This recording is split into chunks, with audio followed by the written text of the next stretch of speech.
Tenemos el primer seminario del Departamento de Sismología y vamos a empezar de este semestre, perdón. Vamos a empezar con el doctor Ángel Jaimes Telles. Él es ingeniero civil de la Facultad de Ingeniería de la UNAM y posteriormente también hizo su maestría y doctorado en el posgrado de ingeniería y salió el mismo año que yo con doctorado en 2007. Tiene más de 40 artículos en revistas arbitradas nacional y internacional y desde, en 2006 fue designado como subdirector de estructuras de la Dirección General de Protección Civil del Gobierno del Distrito Federal. Ahora no es Distrito Federal, pero ya es Ciudad de México, pero sigue ahí.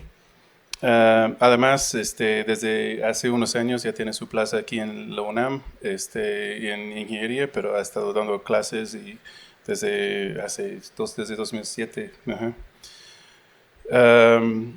Ha sido coordinador técnico y ejecutor en más de 27 proyectos de gran impacto aquí para el sector asegurador y del gobierno, que consisten desde la estimación de pérdidas por sismo, huracán, granizo de edificios, en la red de agua potable y en caminos y carreteras para ver el número esperado de víctimas y afectados a nivel de la ciudad y del país. Y tienen varios otros proyectos, no voy a entrar en todo, pero hoy vamos a ver, le pide que él nos da una clase de cómo sacar la estadística para determinar lo que se ve aquí, la probabilidad que tenemos 2 sismos del mismo día. Tuvo un artículo bastante interesante, entonces desde ahí le pide que viene acá para explicarnos todo ese proceso. Adelante, gracias. Gracias, Ale. Bueno, gracias por asistir. Entonces les voy a presentar esto, que es la ocurrencia de los dos eventos sísmicos, del de 1985 y el del 2017, ocurriendo en el mismo día. Y bueno, pues en este caso, cómo se estableció esta parte, ¿no?, de la probabilidad de ocurrencia. Y esto es el que menciona Allen, que es el artículo del que principalmente esto de la estimación de la probabilidad nace por una inquietud de un amigo también, en particular, que tomándose pues, así como un café también, de que cuál era la probabilidad de que haya ocurrido el 19 de septiembre, en ese mismo día, un sismo significativo. Vamos a ver qué es un signo significativo. Entonces, en esa plática de café, pues era, no, pues sí, se puede ser pues, uno entre 365. Oye, pero que haya causado daños y bueno, pues hay que hacer algunas operaciones por la parte de la significancia de cada uno de los. Entonces, de ahí nace esa inquietud y bueno, de otras personas que luego también empezaron a preguntar, oye, y entonces es más probable que ocurra un sismo el 19 de septiembre por todo esto. Bueno, ya nace esta inquietud de hacer esta publicación, que es en esta revista, para fines para los estudiantes, ¿no? Es un poco ilustrar esto. Entonces, la charla la dividí en estos 7 puntos. Mucho de ello lo van a encontrar en ese artículo. Es la introducción, una perspectiva histórica, la estimación de la probabilidad de esta rara ocurrencia o coincidencia, algunos métodos de probabilidad pues, que utilizamos en esta parte, la combinación del peligro sísmico, la estadística de muertos y sismos significantes para obtener esto, y los resultados y discusión con otras probabilidades que aun cuando son muy bajas, pues ocurren, ¿no? Entonces, la introducción de esto es la ocurrencia de 2 sismos significativos en una fecha específica que afecta a la misma ubicación, en este caso la Ciudad de México, y lo cual pues, puede parecer muy improbable, pero sin embargo pues, ocurre, ¿no? El sismo del 19 de septiembre ocurrió exactamente el mismo día del año que el otro evento importante acontecido en 1985, De hecho, pues el primero pues, a las 7 de la mañana aproximadamente, el otro a la 1 de la tarde, y después del simulacro, que es 2 horas, ¿no? A las 11 de la mañana fue el simulacro, entonces eso genera algunas.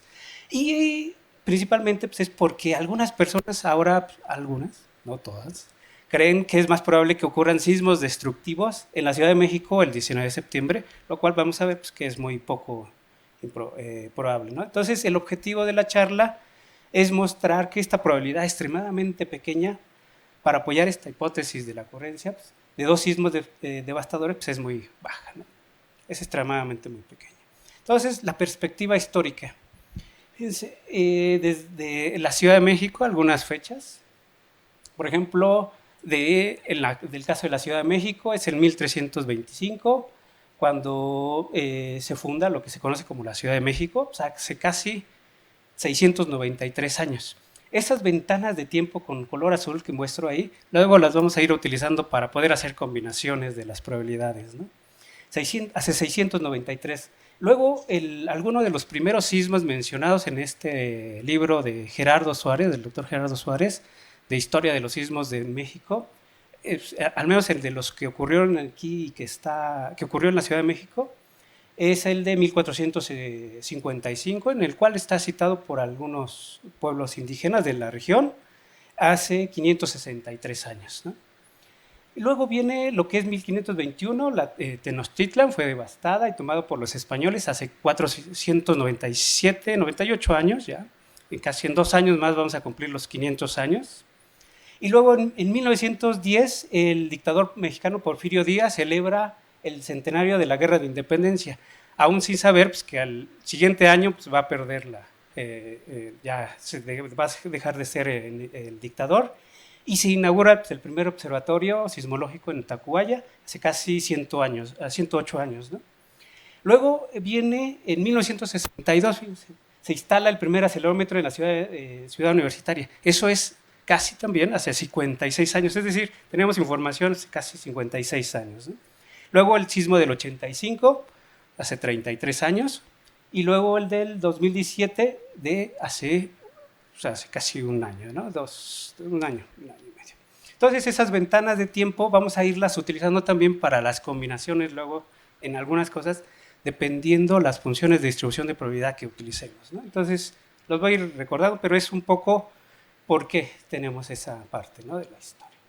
Entonces la metodología que se usa, pues uno es el usar la teoría de probabilidad clásica, la que sabemos desde la prepa, algunos de la universidad también, y luego esa combinarla con los estudios de peligro sísmico, conociendo las tasas de excedencia de intensidades sísmicas, y también lo que se hace es una relación de dadas esas intensidades sísmicas, cuáles son las estimaciones, a grosso modo, de las víctimas, en este caso de la Ciudad de México. Entonces se establece, dada una intensidad sísmica, en este caso en Ciudad Universitaria, cuál serían las tasas, la estimación del número de víctimas normalizados con respecto en este caso a la población que existe en la Ciudad de México. Vamos a ver algunos parámetros. Y luego finalmente se hace la combinación de estos dos primeros, ¿no? De la teoría de probabilidad clásica con la de la estimación del peligro sísmico para conocer los sismos significativos, que ahorita más tarde lo vamos a ver. Entonces, antes algunas suposiciones también, ¿no? La discusión se enfocará en solo un evento significativo por año, que se lleva, pues, es decir, que se lleva también a cabo solamente en un día del año, ¿no? Y un sismo significativo, en este caso, como se define, hay una definición más completa, pero es aquel que causa daños y víctimas, ¿sí? Los otros eventos, digamos, no, en este caso no lo estamos considerando que son significativos. Aquellos que no han causado víctimas o daños severos, no entra dentro de esta definición de evento significativo. Luego, se excluyen los años bisiestos, esto es decir, pues no, como el próximo año va a ser año bisiesto, va a ser 29 de febrero, ¿no? Es decir, también. Y eso para que ocurra, eso vamos a verlo también, pues influye, ¿no? La otra pues, es la clásica, que cada uno de los eventos son independientes, eso también. Y al final también no se tienen en cuenta las réplicas. Es decir, por ejemplo, el sismo del 19 con su réplica del 21 de septiembre no se tienen en cuenta, ¿no? Es decir, nada más va a ocurrir un evento significativo por año, al día. Entonces, vamos a empezar con la parte de la probabilidad. Entonces, ¿se acuerdan pues, en las clases de la preparatoria y luego pues, en las clases de la facultad?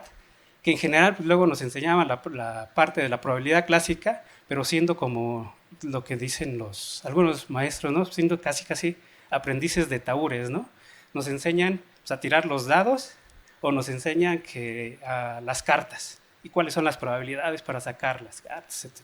Entonces, en esto, imaginemos que tenemos una urna en el cual hay 365 pelotitas y cada una de estas pues, es un día del año, ¿sí? Una para cada día del año. Y en esto vamos a estimar para 17 eventos la probabilidad probabilidad hipotética de estos 17 eventos usando la primera parte, la teoría de la probabilidad clásica, ¿no? No, en este caso me planteé 17. Sí, porque eran ejercicios están relacionados a esas ventanas que antes platiqué. Porque me interesaron pues, a ver, un sismo considerando una ventana de tiempo pues, desde que se fundó la Ciudad de México. Un sismo desde que está desde la primera estación acelerométrica. Esas ventanas. Entonces, el ejercicio se puede repetir para cualquier otro de interés. Entonces, nada más para los fines de ilustrar esta parte. ¿Sí? Entonces, recuerden esta urna de 365 días. Entonces, la primera estaba muy fácil. Fíjense, utilizando esto de las pruebas de Bernoulli. Entonces, la primera es que E1 significa que es un evento, el primer evento, ¿no? Y ese E es el evento significativo, que ocurre el 19 de septiembre. Entonces, el primero, de la parte de hasta arriba, pues es el más fácil. Es 1 entre 365. Ya. Si se fijan, hasta ahí todavía no hemos combinado la parte de sísmica. Luego, el segundo evento fíjense, es 2 eventos significativos que ocurren exactamente el 19 de septiembre, pero en 2 años consecutivos. ¿Sí? Es decir, el 1 y el segundo año. Entonces, es nada más el producto de las probabilidades, 1 entre 365 por 1 entre 365. Luego, y así, nos podríamos seguir el tercer evento en el primero y el último de los 3 años consecutivos. Entonces, es igual el producto menos y le quitamos uno de estos. ¿Sí? Entonces, ya tenemos las probabilidades en 3 años consecutivos. Y así, si aplicamos ahora en un periodo de 33 años, en este caso, en el de 1985 a 2017, se ocurre el primero y el último año, es decir, pues del 1985 y el del 2017. Entonces, haciendo nuevamente toda la misma expresión, si se fijan, pues tendríamos estas probabilidades, se estimaría la probabilidad para el cuarto, es decir, pues para el cuarto evento. Son eventos pues, que uno se les va ocurriendo, ¿no? El primero es que nada más ocurriera uno y así. Entonces, al utilizar nada más esto de las pruebas de Bernoulli, pues vamos que las probabilidades van decreciendo. Es una de las formas. Luego, hicimos para la siguiente. Vamos a ver qué pasa con la distribución binomial. En este caso, pues ahora, con la distribución binomial, se consideran nuevamente 2 eventos, pero ahora se considera un periodo de años, excepto que la ocurrencia no es para años predeterminados como en el anterior, sino se considera esta ventana. Entonces, a este evento 5, la probabilidad del evento 5 es que es en un periodo de 33 años, nuevamente 1985 a 2017, los 2 eventos ocurren en cualquiera de los 2 años entre los 33, el 19 de septiembre. Entonces, aplicando esta de la distribución binomial, que eso es en cualquier libro de texto de probabilidad se encuentra, se obtiene pues, de 10 a la menos 3, ¿no? 364 por 10 a la menos 3. Y luego, pues, lo mismo, en un periodo de 56 años, es la de 1962 a 2017, los 2 eventos ocurren en cualquiera de los 2 años, pero ahora la ventana es en los 56 años. Entonces, si se fijan, pues ahí podremos ir planteando para diferentes ventanas, que estos 1985, en el otro de 1962 es cuando se instala el primer acelerómetro en la Ciudad de México, el de 1954, cuando ocurre el evento de 1957, perdón, el de 1910, cuando se instala el primer aparato, y el de 1455, ¿no? Entonces, para cualquiera de esas ventanas, ¿cuáles serían las probabilidades, ¿no? Entonces, eso es utilizando la binomial. Nuevamente, hasta aquí no hemos utilizado para nada la parte de peligro sísmico y calcular con la probabilidad de que ocurra un evento significativo. Nada más hasta ahí distribución binomial. Y así lo hacemos también para una distribución binomial negativa, pero en lo que nos interesa, si lo que interesa es la probabilidad de que transcurran varios años hasta que se produzca un segundo evento, es decir, el 19 de septiembre, hacemos esto, la binomial negativa. Es después de exactamente 56 años, dos eventos ocurren el 19 de septiembre, es decir, de 1962 a 2017. Ahí ya no puse exactamente el del 1985, pero se puede hacer, es la misma expresión, ¿no? Y el evento 11 es después de exactamente 61 años, es después del sismo de 1957, ocurren. Entonces se obtiene 3.83 por 10 a la menos 4, ¿no? Y así nada más ahí puse las mismas, para ahora una ventana de 108 años y al final es la de 563 años, ¿no? Y en este caso, consideramos como son las ventanas, las probabilidades van creciendo, cambian. Vamos a hacerlas, ¿no? Entonces, hasta ahí vamos combinando. Y después, para esto, pues, también hicimos aquí en esta tabla, si ven nada más la que está achurada, son las probabilidades que hemos obtenido con estas, asumiendo la de Bernoulli, la de binomial, la binomial acumulada, y ahí lo ponemos para estos 17 eventos. Y en pues, también está, bueno, ya no presenté por fines de espacio para seguirme con las otras, la binomial negativa, ¿no? Ok, hasta ahí hemos calculado las probabilidades sencillas con la teoría de probabilidad clásica, ¿sí? Luego, ahora vamos a ver cómo metemos las tasas, la frecuencia de ocurrencia de estos eventos, ¿sí? Extremos. Bueno, significativos, para no decirlo extremos. Entonces, para esto, pues estudiamos la ventana, que es donde tenemos datos, ¿no? Estudiamos la información de la ventana de tiempo de 1957 a la de 2017. Entonces, ahí están los eventos significativos, son 6 eventos en los cuales al menos ha habido una víctima, ¿no? Y han habido, pues, obviamente, daños, pero de acuerdo a nuestra definición, un evento significativo es aquel que ha generado una víctima, al menos en esta ventana de tiempo de 1957 a 2017. Entonces ahí están 4 sismos de subducción de interplaca y 2 sismos de profundidad intermedio de intraplaca. Okay.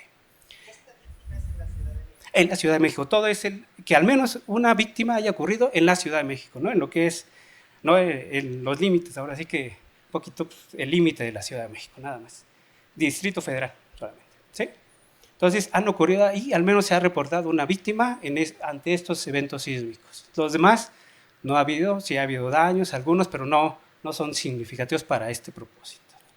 Entonces, esto no es algo, digamos, tampoco de 1957, sino que, por ejemplo, pues aquí me encontré una imagen, este es de un graffiti desde la pared, y pues ahí ven que también le han notado pues, que desde 1957, el 85, 2017, tal vez le falte pues, el del 79, pero digo, ya al menos está representado, ¿no? Que han ocurrido los sismos desde la parte, ¿no? Entonces, en estos, un poco las estadísticas, fíjense. Entonces, ahí menciono pues, el evento, la fecha, el mecanismo, pero algo importante, la población en cada uno, al menos basado en la estadística de INEGI, la reportada, la población en la Ciudad de México en cada uno de esos años, ¿no? Por ejemplo, en la del 57, casi 5 millones, pero ya en la del 19 de septiembre, pues, aproximadamente 9 millones, ¿no? De población. Y los muertos en la Ciudad de México, si se fijan, pues ahí vienen también cada uno ya reportado. Por ejemplo, en el 57-39, en el del 19 de septiembre usé el promedio 15,000, pues estaba entre 10,000 y 20,000 personas, pero pues puede cambiar. En otros, fíjense, en el del 25 de abril pues hay una víctima, el del 15 de junio una víctima, en el del 19 de septiembre pues son 228 hasta lo que se reportó, ¿no? Oficialmente. Y esas estadísticas, entonces lo que hago en esta última columna de su lado derecho es dividir para tratar de normalizar el número de víctimas entre la población por cada 100,000 habitantes, ¿no? Entonces son, en este caso, 0.08, etcétera, el de 175 y 256.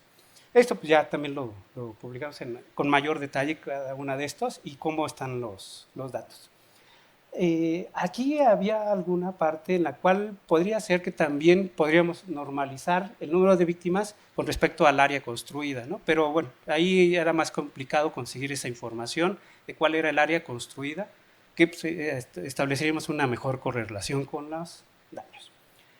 Ok, entonces tenemos esos 6 eventos en los cuales ha habido víctimas. Y tenemos lo que es el clásico sitio de referencia de estudio que ha sido Ciudad Universitaria. Ciudad Universitaria, pues al menos tenemos estos 54 años, desde uno de los primeros sismos, desde 1964 a 2017, y en el cual este sitio de Ciudad Universitaria pues, ha sido un sitio de referencia para poder estudiar el movimiento sísmico en toda la Ciudad de México, ¿sí? Dada, digamos, la intensidad sísmica que se registra aquí en Ciudad Universitaria, podemos conocer más o menos cuáles son las intensidades en cualquier otro sitio de la ciudad. ¿Sí? Eso se han hecho, se han publicado varios estudios. Entonces nos dimos a la tarea de ver, bueno, veamos ahora y calculemos el peligro sísmico en Ciudad Universitaria. En este caso, son para 4, pero se hicieron para varios.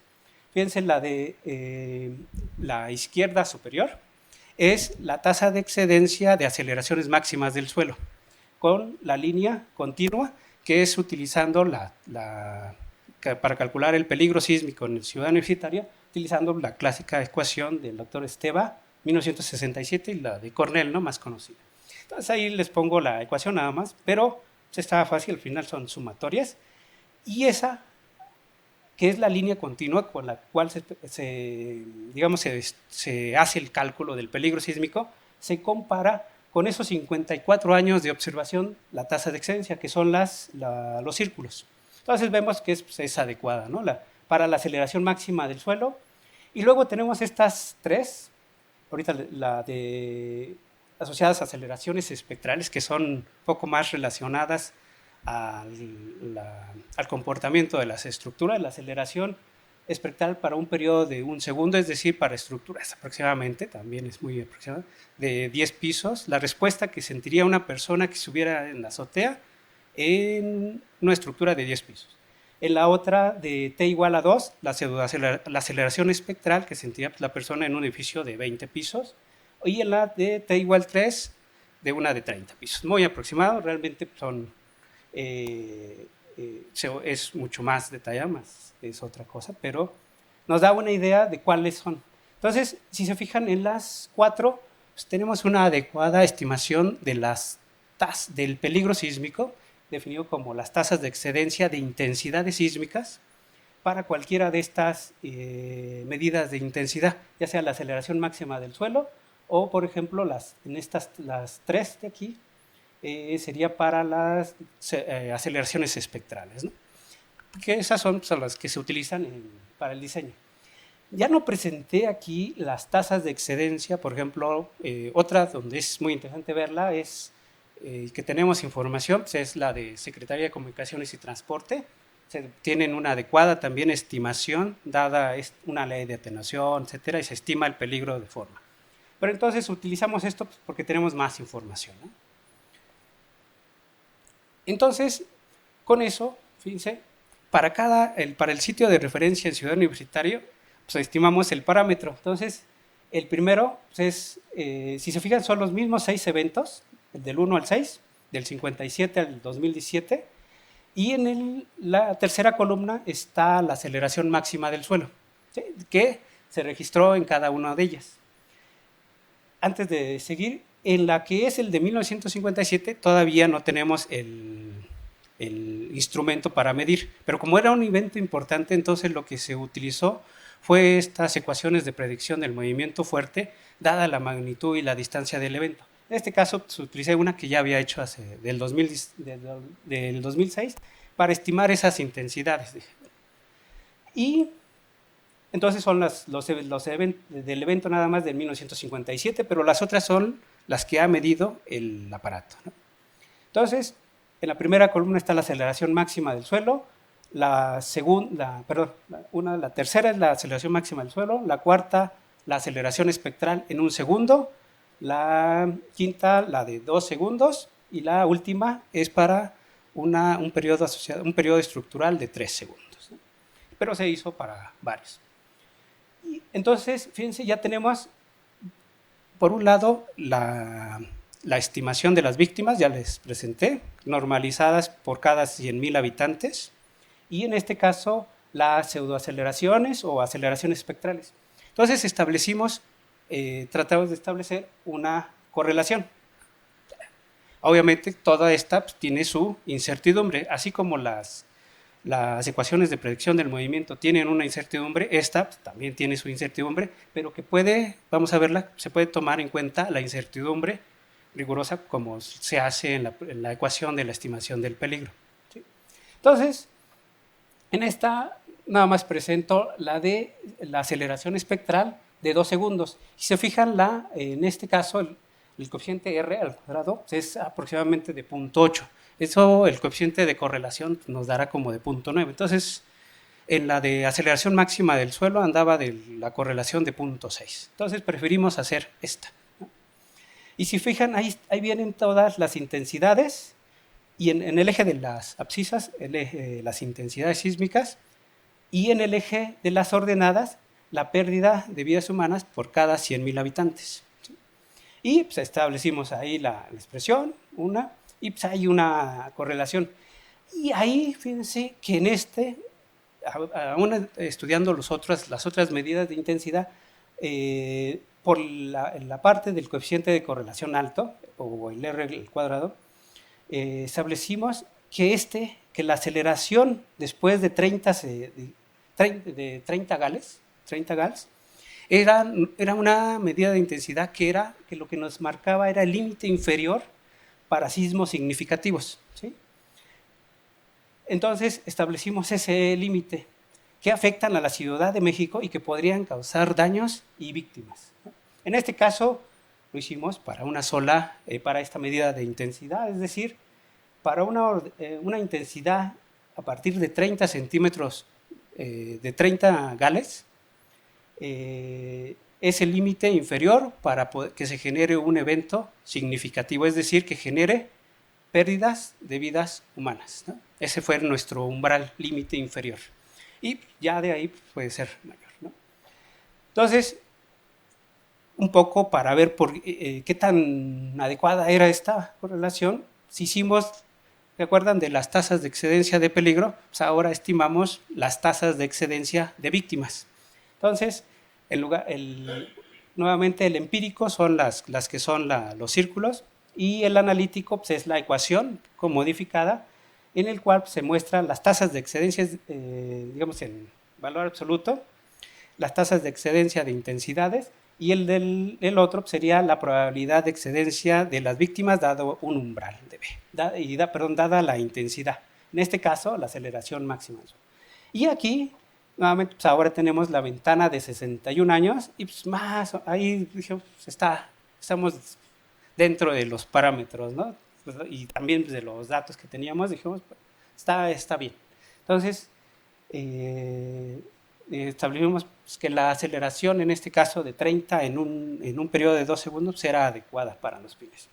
Entonces, con eso, ahora sí, fíjense, dada que limitamos esa intensidad, que es el umbral límite, a partir del cual se puede generar un evento significativo, entonces entramos ahora sí a la tasa de excedencia que ya habíamos calculado de peligro sísmico, Y al revés, entonces dada la intensidad, pues entramos y obtenemos que la tasa de ocurrencia, pues en este caso es de 10.64.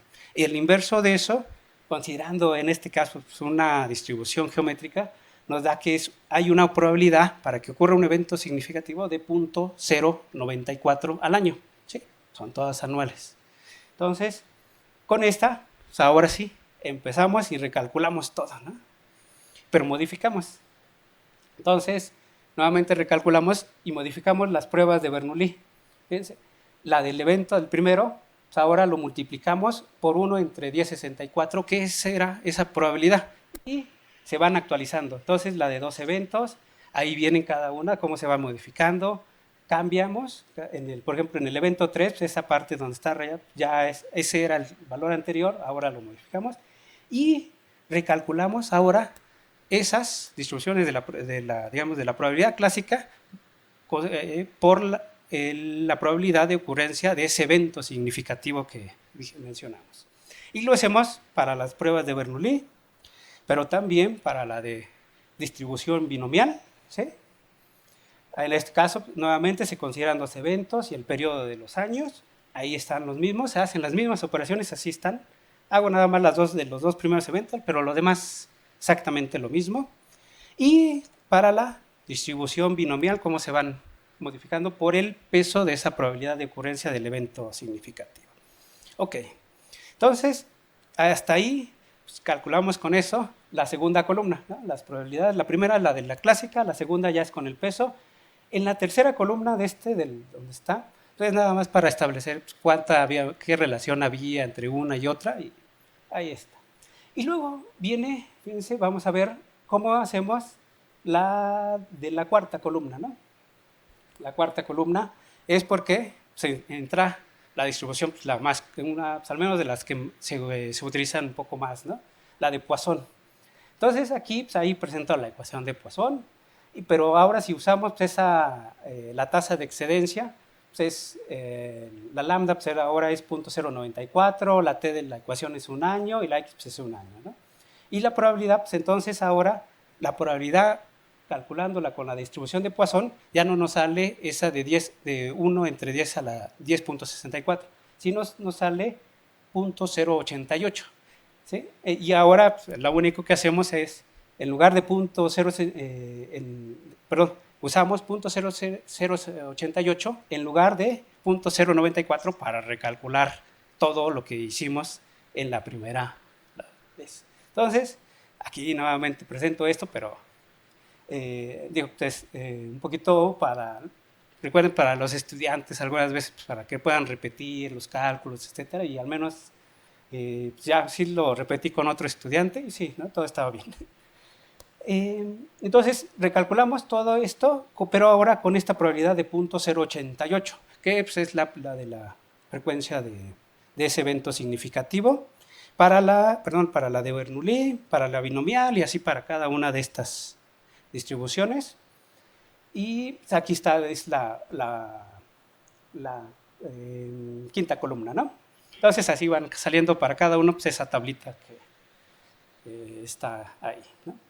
Entonces, pero luego, fíjense, por ahí también nos interesó pues, cuál es la probabilidad de que de dos o más, de que dos eventos significativos tengan pues, exactamente el mismo cumpleaños. Es decir, esta idea la tomamos de un artículo de Jordan en el cual establece la probabilidad de que dos personas cumplan el mismo año, ¿no?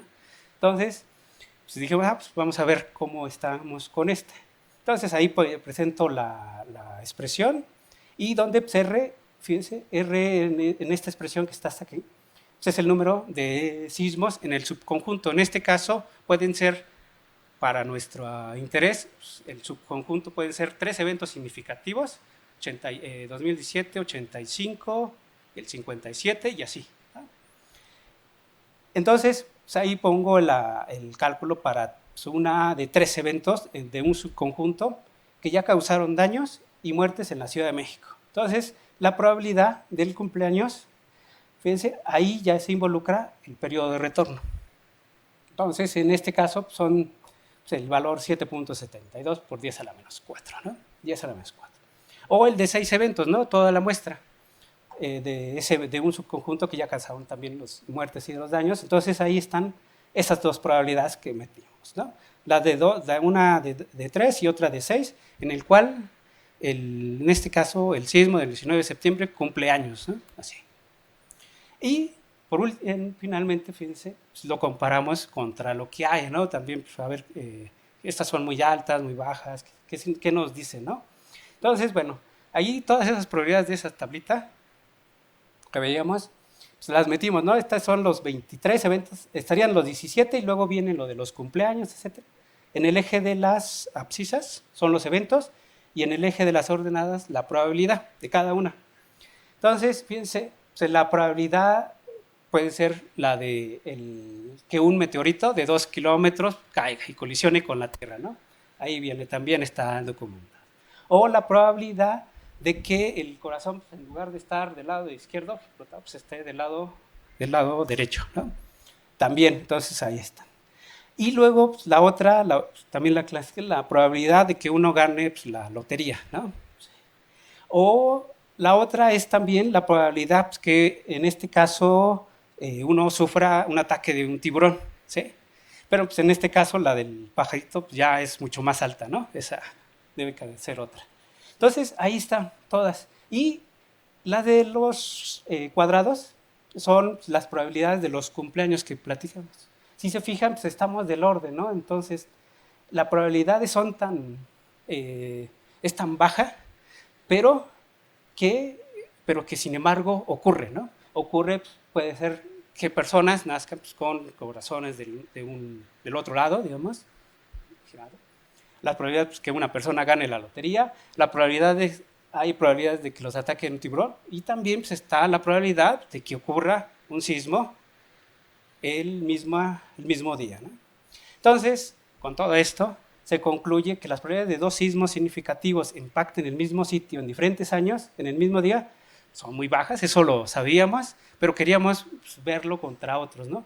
Lo que en teoría pues, podría ser, en algunos casos, podría no esperarse, considerando que la ocurrencia de eventos sísmicos significativos, en este caso, ¿se acuerdan de ese periodo de 10? O sea, tendríamos una probabilidad un periodo de retorno de 10 años, casi cada 10 años, tendríamos una probabilidad del 9% en un año determinado, ¿no? Pero estas probabilidades pueden ser menores, pueden ser menores que, por ejemplo, pues la probabilidad del asteroide de 2 kilómetros, la persona que tenga un corazón que apunte hacia el otro lado, en este caso me busqué la palabra, pues es distrocardia, la probabilidad de ganar la lotería o la probabilidad de ser atacado por un tiburón, ¿no? Y esta inusitada, más que nada ¿y por qué, no? ¿Para qué? Pues esta inusitada coincidencia del 19 de septiembre podría usarse para concientizar a la población sobre la importancia de la prevención de desastres, ¿no? Entonces, básicamente esa es la charla.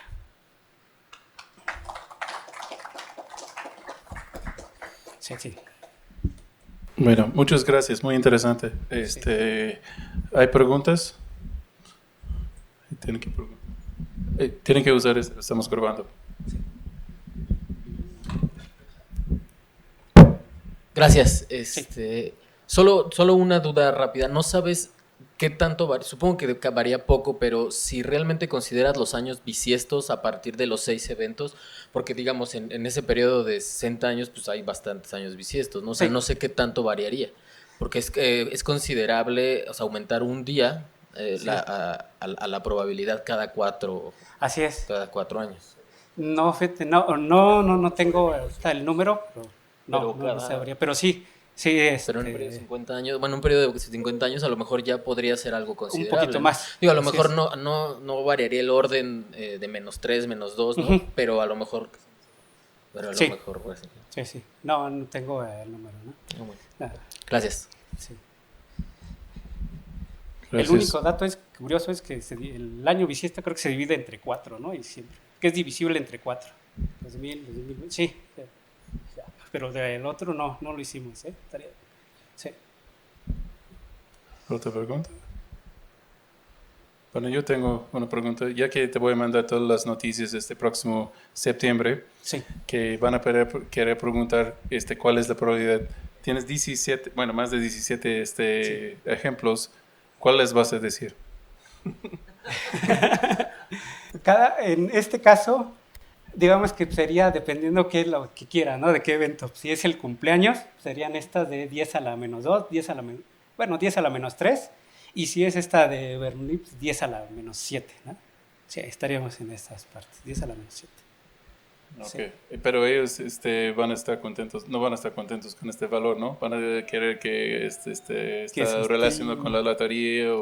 Así es. Okay. Así Entonces, es. ¿cómo vas a relacionar? En este caso, digamos que para considerar este periodo o intervalo de años del 2017 al 1985 a 2017, en mi opinión sería la binomial, porque pues, esa sí considera pues, los eventos, ¿no? Y el intervalo de ocurrencia. Entonces, digamos que estaría, pues, ahora sí que en el promedio, ¿no? 10 a la menos 5 estaríamos ahí. Sí, sí, en esa parte. Y vas a avisar a todos que es 1000 veces más probable que caiga un asteroide que en la lotería. Que ocurra, ¿no? En esa parte. En esa parte hay algunos casos que luego está la pintada, ¿se acuerdan de la pintada? La pintada ocurre el 16 de septiembre de 16 de septiembre del huracán, se me fue el nombre. Bueno, ocurre el desastre de la pintada, casi digamos que pues es un día festivo, ¿no? Nacional, en el cual pues, mueren varias personas por el deslizamiento en una zona muy puntual. Entonces, ¿cuál es la probabilidad de que ocurra otro evento en esa zona? Si ocurriera, digamos, hipotéticamente, si ocurriera otro evento, ¿qué harían las personas? ¿O qué recomendación? Pues, abandonen el lugar, salgan. Es algo en el cual pues, las probabilidades están así, ¿no? Sí, ocurren, pues, pero son pues, muy bajas, ¿no? Muy bien. ¿Hay otra pregunta por ahí? Sí. Si ocurriese... Si ocurriese por tercera vez... Es eso. Podría usarse solamente para concientizar a las personas, ¿no? La probabilidad al final siempre, aún por ejemplo en el caso de las estructuras, dicen, no, pues es que esta estructura no falla. Siempre hay una probabilidad mínima, aunque es muy baja, de que ocurra. Pero pues en este caso, para el evento, pues es la prevención, ¿no? Sobre todo. La prevención, porque aún cuando tengamos eso, pues no va a ocurrir. Sí. Es muy baja, pero sí ocurre. Si eso lo hubiéramos planteado antes, no, esto jamás va a pasar. Entonces, más bien seguir concientizando a la población de la importancia de la prevención de los desastres, ¿no? Sea sísmico, huracanado, todos esos, ¿no? Sí.